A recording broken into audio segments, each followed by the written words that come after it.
아멘. 네, 오늘은 아담아 내가 어디 있느냐라는 그러한 주제로 하나님의 말씀을 전하도록 하겠습니다. 네. 저희 집에는 3살 딸 엘리가 있습니다. 근데 엘리가 종종 저랑 숨바꼭질 놀이를 하자고 합니다. 그러면 이제 제가 이렇게 술래를 하면요, 엘리는 멀리 안 가고 제 뒤에서 손으로 자기 눈만 가리고 다 숨었다고 합니다. 그러면 제가 가가지고 찾았다 그러고 이제 역할을 바꾸면 저도 멀리 가지 않습니다. 멀리 가봤자 힘만 들더라고요. 그래서 엘리 뒤에서 똑같이 이렇게 눈만 손으로 눈을 가리고 있으면 엘리가 와서 찾았다 그러면서 숨바꼭질 놀이를 하고 있습니다. 지금 이 아담이 범죄한 후에 하나님을 피해서 숨었습니다. 근데 어디 숨었나 보니까요, 그 나무 사이, 동산 나무 사이에 숨어서 지금 있는 모습을 보여주고 있습니다. 마치 어린아이가 자기 눈을 가리고 숨었다고 하는 것처럼 아담이 하와가 하나님께 범죄하고 하나님께 숨어 있는 그런 모습을 보이고 있는 것이죠. 그때 하나님께서 아담을 부르셨습니다. 9절에 보면요, 아담아 내가 어디 있느냐. 아담을 부르시면서 내가 어디 있느냐. 이것이 범죄한 이후에 하나님께서 범죄한 백성에게 하신 첫 번째 말씀입니다. 중요한 말씀이에요. 이 창세기 1장에서 11장을 우리가 그 원역사라고, 이 원역사, 프라이미벌 히스토리라고 하는데, 원역사라고 하는데, 여기에 모든 그 인류의 그 히스토리가 다 들어가 있습니다. 창조도 들어가 있고 죄는 3장에 들어가 있습니다. 그러니까 죄의 오리지널 씬이 여기에 들어가 있고, 죄가 어떻게 들어왔고 죄의 증상이 뭐고 죄의 본질이 뭔지를 3장을 보면 알 수 있는데, 범죄한 이후에 하나님이 아담에게 하와에게 했던 첫 번째 말씀은 내가 어디 있느냐, 이 말씀이 되는 것이죠. 그래서 오늘은 이 오리지널 씬을 우리가 이해하면요, 오리지널 라이처스니스도 뒤집으면 이해가 되는 것이죠. 그래서 오늘은 이 아담에게 하신 말씀 내가 어디 있느냐를 통해서 우리 죄가 뭐고 죄 증상이 뭐고 어떻게 우리가 거기서 치료를 받을 수 있는지 같이 말씀을 나누겠습니다. 첫 번째, 하나님께서 아담아 내가 어디 있느냐라는 이 질문은요, 첫 번째는 죄의 자리를 물으시는 질문입니다. 우리 같이 앞에 보시고 한번 읽어보도록 하겠습니다. 아담아 내가 어디 있느냐, 죄의 자리. 9절을 보시면요, 여호와 하나님이 아담을 부르시며 그에게 이르시되 내가 어디 있느냐. 10절 보시면요, 같이 읽겠습니다. 이르되 내가 동산에서 하나님의 소리를 듣고 내가 벗었으므로 두려워하여 숨었나이다. 아담에게 내가 어디 있느냐라는 이 질문을 하나님께서 하시는 것은요, 아담이 어디 있는지 몰라서 하시는 것은 아니죠. 어디 있는지 하나님께서는 다 알고 있으신 것입니다. 그럼 이 질문은요, 지금 네가 서 있는 그 자리가 어느 자리이냐, 너는 왜 죄의 실존의 자리에 서 있느냐, 그 질문을 하는 것이죠. 죄의 실존의 자리는 어떤 자리죠? 두려워하는 자리입니다. 여기 보면 그 10절에 보면 내가 벗었으므로 두려워하여 숨었나이다. 너 왜 두려워하고 있니 아담아? 아담아 너 왜 거기 있니? 이 말씀은 아담아 너 지금 왜 두려워하는 그 자리에 서 있니? 라는 하나님의 질문이 되는 것입니다. 그럼 우리가 인간이 왜 두려워하죠? 모든 인간은 다 두려워합니다. 두려움이 어디서 왔는지 지금 이 창세기 3장에서 이야기를 해주고 있는 것이죠. 그럼 두려움의 근원은요, 하나님과의 단절입니다. 하나님과 끊어짐에서, 단절됨에서 두려움과 공포감이 조성이 되는 것이죠. 하나님과 연결되어 있고 하나님과 하나가 되어 있으면 평화, 샬롬이 가득했습니다. 근데 하나님과 우리가 연결이 돼 있으면 우리가 사망의 음침한 골짜기로 걸어가도 우리가 그 해를 두려워하지 않게 되는데, 하나님과 연결이 되어 있기 때문에. 근데 하나님과 단절이 되면요, 우리가 아무리 궁궐에 살고 뭐 대단한 왕궁에 있어도 거기서 공허하고 두렵고 염려가 몰려오는 것이, 그것이 인간이 되는 것인데, 하나님과의 단절에서 그 두려움이 오게 되는 것이죠. 하나님의 임재를 기뻐했던 이 아담은 하나님의 임재를 두려워하면서 숨어 피하는 그러한 존재가 된 것이죠. 그래서 하나님께서는 아담에게 물으시는 것입니다. 아담아, 네가 어디 있느냐? 너가 왜 지금 그 두려워한 자리에서 서 있느냐? 아담이 서 있던 이 죄의 자리는요, 부끄러움의 또 자리입니다. 아담과 하와가 범죄하기 전에도 다 발가벗고 있었기 때문에 범죄한 이후에 지금 이 사단의 말대로 눈이 밝아져서 지금 하나님처럼 지혜로운 것을 보는 것이 아니라 밝아져서 보긴 보는데 뭘 보냐면 서로의 부끄러움을 보게 되는 것입니다. 근데 이 부끄러움의 이 근원은 어디서 왔는가? 처음에 범죄하기 이전에는요, 다 이제 벗었어도 전혀 부끄럽지 않고 아담이 하와를 보고 했던 말은 뭐죠? 이는 내 살 중에 살이요, 뼈 중에 뼈다. 그 말은 뭐죠? 너랑 나는 하나다. 내가 너고 네가 나야. 그겁니다. 우린 하나야. 뭐 하나인데 뭐 부끄러울 게 뭐가 있어요? 없죠. 그런데 하나님과의 관계가 깨지면서 그 관계가 깨지자 내 안에 있는 그 자아 분열이 나는 거예요.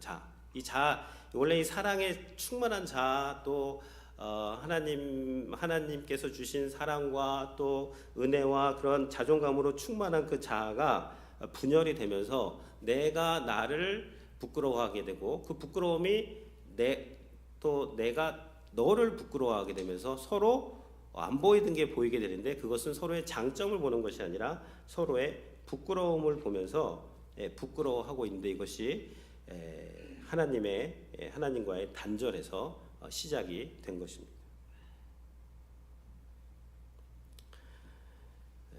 그러니까 부끄러움이 들어왔다는 것은 무엇이냐면요, 하나됨이 깨졌다는 것입니다. 그래서 이 부끄러움이 좀 더 발전을 해서 12절에서는 아담이 이르되 하나님이 주셔서 나와 함께 있게 하신 여자 그가 나무 열매를 내게 주므로 내가 먹었나이다. 아니, 내 살 중에 살요 뼈 중에 뼈라고 했더니 갑자기 선악과 먹고 나서는 말이 달라집니다. 여자 때문에 분리하는 거예요. 나와 너를. 그게 부끄러움입니다. 여기서 부끄러움이 시작이 되면서 갈등의 구조로 이어지게 되는 것이고, 이게 4장에서 더 증폭이 되고 있는 것이죠. 그러니까 이게 아담아 내가 어디 있냐는 이 말은요, 아담아 네가 왜 지금 비난의 자리에 서 있니? 아담아 네가 지금 왜 그 부끄러움의 자리에 서 있니? 그 질문을 하고 계시는 것입니다. 이 눈이 밝아지는 것은 맞는데요, 눈이 밝아져가지고 하나님같이 되려는 것이 아니라 눈이 밝아져가지고 눈이 왜곡되는 거예요. 안 봐도 되는 것, 또 왜곡해서 보게 하고 이 자기 중심적으로 보게 하는 것, 이것이 사단이 지금 죄 이후에 뜨게 한 눈이 되는 것이고, 이것이 이제 거듭나게 되면 그리스도 안에서 하나님을 바라보게 되고, 또 다시 내가 치유가 되고, 내가 치유되어서 다른 사람과 함께 그 아름다운 것들을 바라볼 수 있는 그 거듭난 눈이 되는 것이 되는 것입니다. 그래서 첫 번째는요, 아담아 내가 어디 있나, 이 질문은 어떤 질문이냐면 죄의 자리에 네가 왜 있니? 라는 하나님의 그런 질문이 되는 것입니다. 두 번째 내가 어디 있느냐는 이 질문은요, 아담이 지금 은혜의 자리에 있다는 질문이 되는 것입니다. 두 번째도 같이 한번 읽어보겠습니다. 아담아 내가 어디 있느냐, 은혜의 자리. 8절 말씀인데요, 그들이 그날 바람이 불 때 동산에 거니시는 여호와 하나님의 소리를 듣고 아담과 그의 아내가 여호와 하나님의 낯을 피하여 동산 나무에 숨은지라. 예. 지금 아담이 범죄하고 하나님의 낯, 하나님의 얼굴을 피해서 나무 사이에 숨었다라고 말씀을 하고 있습니다. 그래서 하나님께서 날이 선선할 때 지금 아담을 찾아오시는 장면이 오늘 본문의 장면이 되는 것이죠. 아담이 그 하나님의 그 소리를 들으면, 발자국 소리를 들으면 너무 기뻤는데 이제는 그 하나님의 발자국 소리를 듣고 두려워하고 무서워하고 피해서 숨을 수밖에 없는 그 존재로 변화된 것이 이 죄의 결과가 되는 것입니다. 그래서 하나님이 지금 아담을 찾아가시는 거예요. 아담아, 네가 어디 있느냐? 아담아, 네가 범죄에서 나를 피하는구나. 그런데 아담아, 나는 너를 찾아간다. 네가 나를 찾아오지 못하니 내가 너를 찾아가는 것이다.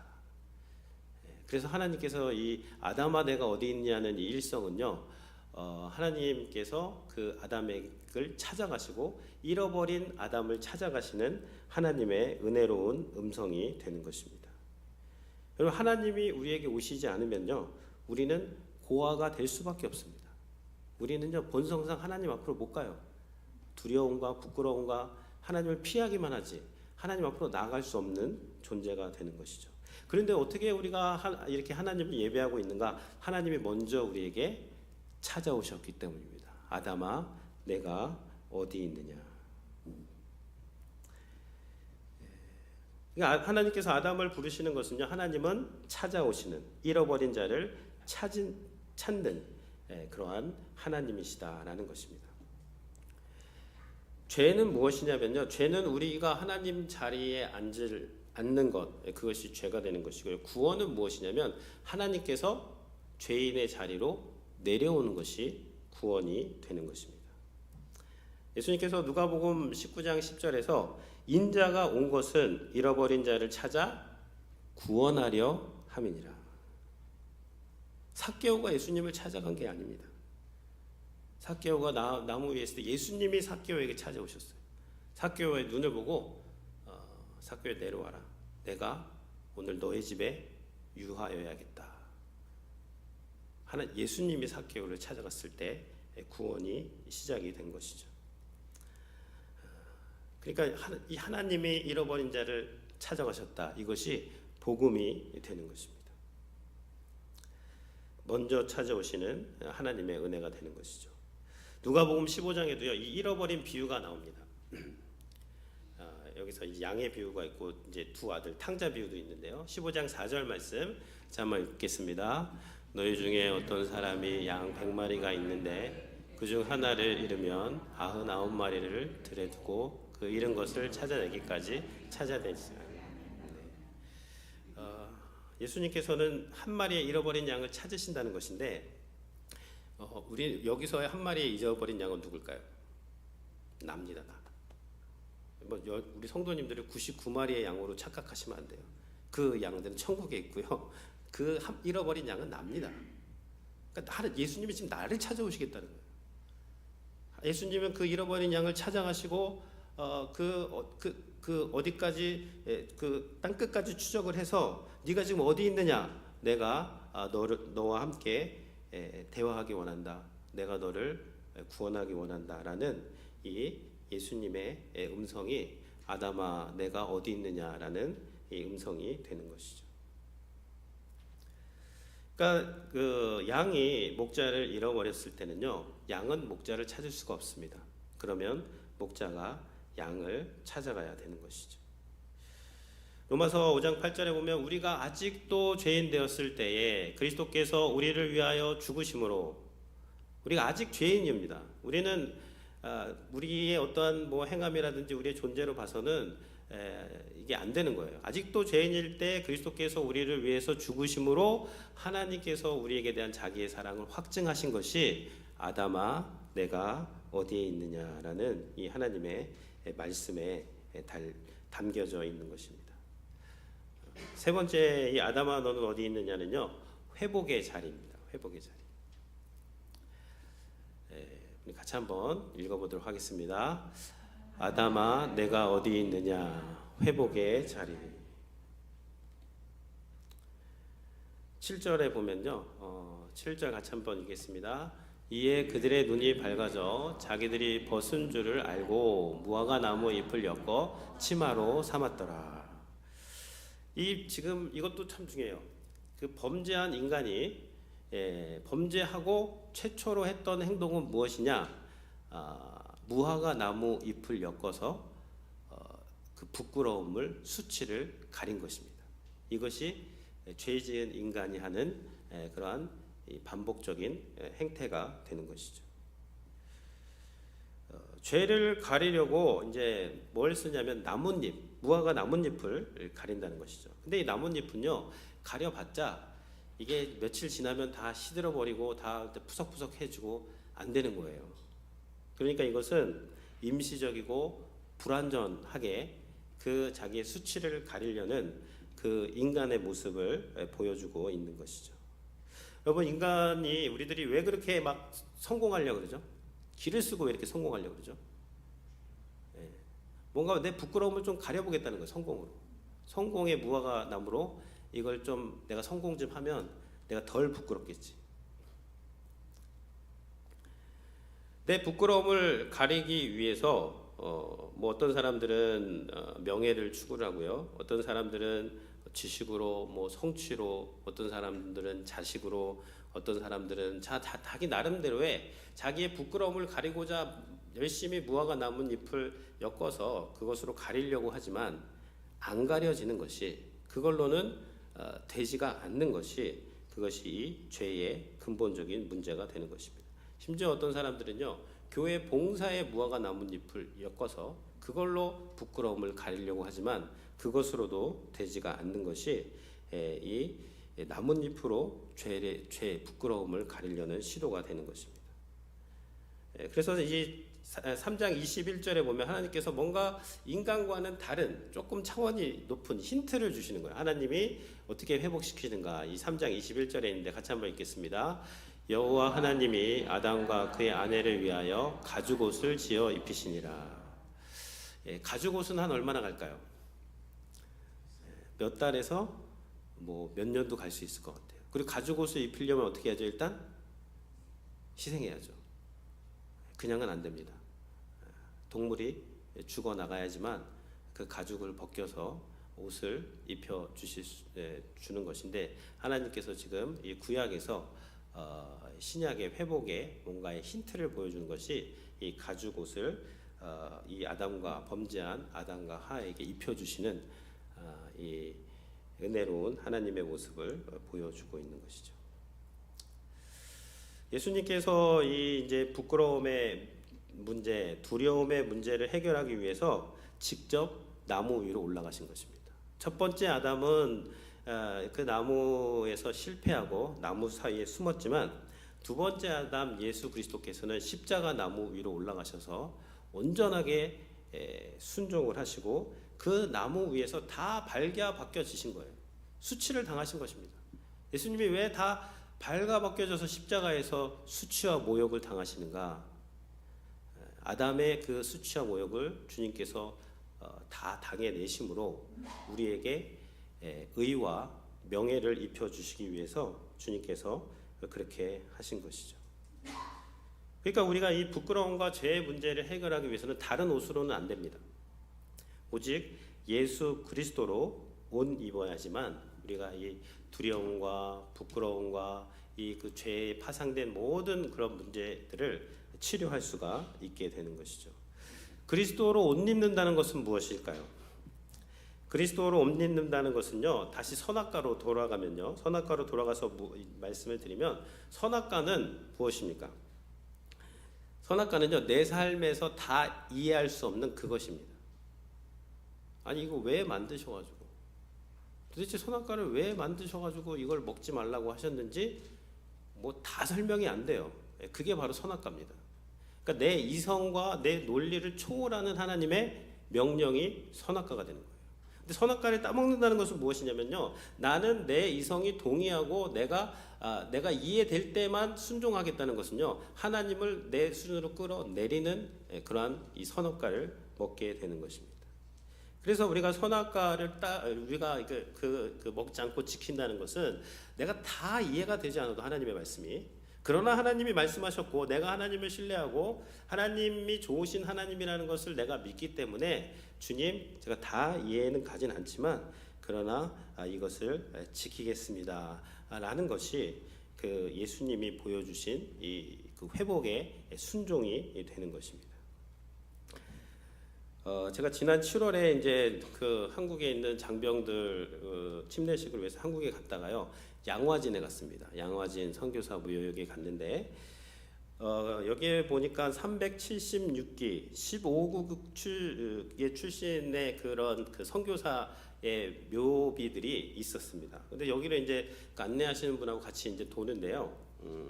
저 부분이 있어가지고 제가 이제 저 사진을 찍었는데요. 여기에 보면 양화진 선교사 묘지에서 이 묘지는요 1세 미만의 영아들이 묻힌 그러한 묘지가 되는 것입니다. 이게 1960년대에 39기의 영유아 묘지가 조성이 되었고 또 나중에 또 추가가 되었어요. 지금 이때 조선 말기에 우리나라에 선교사로 오신 분들이 누구냐면 20대 초반, 중반, 미국에서 많이 왔습니다. 동부에서도 많이 또 가고요. 20대 초반, 중반 막 결혼해가지고 조선에 갔는데 아이를 이제 낳는데요. 한 살이 안 돼서 다 죽은 것입니다. 그런 아이들이 많이 있었어요. 근데 그 선교사들이 그러면 그렇게 하나님을 위해서 그 조선에 가서 그렇게 선교를 했는데 아이들은 왜 죽어나가야 될까요? 그리고 아이들이 그렇게 죽어나가야 되는데 계속 선교를 해야 되는 것입니까? 다 이해할 수는 없는 것이죠. 그러나 조선의 선교원 선교사님들은요 아이들이 죽어나가도 조선을 떠나지 않습니다. 아내가 죽어나가도 남편이 거기를 떠나지 않아요. 그리고 자기도 죽을 때까지 그 조선에 묻혀서 하나님의 복음을 전한 것이 지금 대한민국에 가면 전국 방방곡곡에 교회가 세워져 있는데 어떻게 그렇게 교회가 세워져 있는가? 여러분 이해할 수 없는 순종입니다. 한 살도 안 된 애들이 무슨 죄가 있어요? 선교지에서 죽어나갈 때 그 이해 안 되는 순종을 하면서도 그곳에서 복음을 전했던 수많은 하나님의 선교사들을 통해서 하나님께서는 하나님의 일을 진행을 하시는 것이죠. 윌리엄 보든이라는 분이 있습니다. 이분이 1890년에 예일 대학에 진학을 했는데 이분이 이제 졸업을 하고 이 보든 유제품 회사의 상속자예요. 근데 그때 당시로 그 자기 유산 100만 불 이상을 이제 기부를 하고 나는 선교를 가겠다 이렇게 합니다. 그러니까 집안에서 말리고 난리가 났어요. 네가 왜 선교를 가냐고. 근데 이 보든 선교사는요, 이제 카이로를 갑니다. 이집트 카이로를 가서 언어 공부를 하게 됩니다. 언어 공부를 하는데 도착한 지 이제 몇 주 안 돼가지고 뇌수막염에 걸렸는데 또 몇 주 안 돼서 죽게 됩니다. 그냥 죽었어요. 거기서 25세 간지 몇 주 만에. 그래서 이제 이분의 그 일기장을 이제 그 유품을 정리하다 봤는데 그 일기장에 뭐라고 이제 죽기 전에 써놨냐면 no reserve, 내가 아껴두지 않는다. no regret, 내가 물러서지 않겠다. no retreat, 내가 물러서지 않겠다. no regret, 내가 후회하지 않는다라는 이 문장을 일기장에다가 써놓게 된 것이죠. 이 보든 선교사는요, 하나님 내가 하나님 위해서 그렇게 다 포기하고 지금 가가지고 언어를 배워가지고 복음을 전하려고 하는데 왜 나에게 이러한 병이 오고 내가 이렇게 죽어야 합니까? 라고 하면서 자신의 지혜로 하나님을 판단하지 않았습니다. 하나님, 제가 여기서 죽어야 한다면요, 하나님의 미랄이 되어서 하나님 제가 죽겠습니다. 하나님 제가 여기서 물러서지 않겠습니다. 하나님 내가 여기서 그냥 죽는 미랄의 씨앗이 되어도 하나님 저는 후회가 없습니다 하고 거기서 이제 죽게 된 것이죠. 이 이야기를 듣고 많은 젊은이들이 또 선교지로 몰려가서 거기서 또 큰 부흥의 물결이 일어나는 것이 이 선교의 어떠한 이야기들이 되는 것이죠. 예수님께서도 다 이해하지 않는 그 순종을 십자가에서 죽기까지 순종하셨습니다. 심지어 십자가에서 예수님이 나의 하나님, 나의 하나님, 어찌하여 나를 버리시나이까? 라고 외치셨을 때 하나님께서 무응답하셨습니다. 마치 버려진 아들처럼 그렇게 하나님은 예수님은 십자가에서 하나님과 단절된 채 완전한 수치와 모욕감에 하나님과 끊어진 채 두려운 가운데 그냥 죽으신 것이죠. 다 이해가 안 되는 그 순종, 죽기까지 순종하신 분이 그리스도가 되는 것입니다. 그 예수님의 단절됨과 죽음으로 인해서 예수님이 이제 사망의 권세로 내려가셔서 사망을 무찌르시고 다시 부활하심으로 우리가 예수님이 완전히 끊겨짐으로 우리가 하나님과 완전하게 연합된 거예요. 끊을 수 없습니다. 예수님 안에서. 그리고 예수님은 우리의 수치를 의롭다 여겨주시고요. 우리에게 두려움을 평안으로 바꿔주시고 우리에게 그 온전한 구원을 허락해 주신 것이 이 둘째 아담 예수님께서 우리를 회복해 주시는 것이고요. 이것이 아담아 내가 어디 있느냐 회복하시는 하나님의 그 음성 안에 들어가 있는 복음이 되는 것이죠.